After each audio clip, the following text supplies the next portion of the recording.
Hey, so a few weeks ago I took a trip to Chicago, and because I've done a few Thoughts from Places inspired travelogue type videos in the past, I thought I would make this trip into one of those. I have to start out by saying that although flying is my preferred means of travel, this time around we road tripped it. Now, I was never really good on road trips as a kid. When I wasn't being cranky, your face wants to play the license plate game. I was being car sick. Someone threw up in my pillowcase. But with time and maturity comes tolerance to anti-nausea medication, and if that weren't enough to do the trick, the idea of chucking it in front of one's friends is enough to keep motion sickness at bay. For this time around, the traveling party consisted of me and my friends Becky and Alli. Road tripping it through the Midwest, while monotonous at times, affords for such lovely sights as this, and this, and this. And even though it took a while just to get on the road in the first place... Are you recording? Because we're going the wrong way.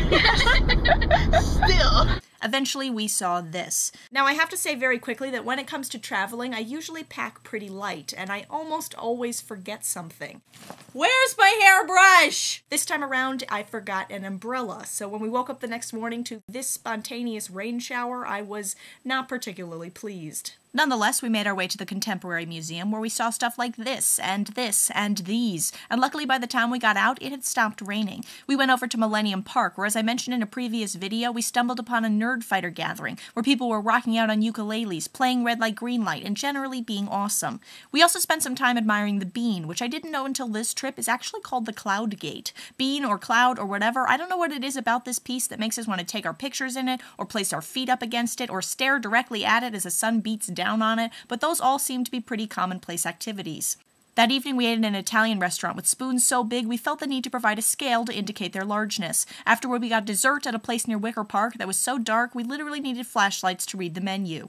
The next day brought some shopping, and I tried on the worst jumpsuit ever seen. And then it was off to the weekend's central activity to see Manchester United play the Chicago Fire. Now, I forgot to mention it, but it rained that morning too, so even though it was sunny by the time we headed out to the game, I bought an umbrella beforehand just in case it rained again. Not knowing a lot about live sporting events, I didn't realize that umbrellas weren't allowed in the stadium, and as soon as I reached the security checkpoint that afternoon, I was forced to throw my umbrella away. Bum, bum, bum, bum, bum.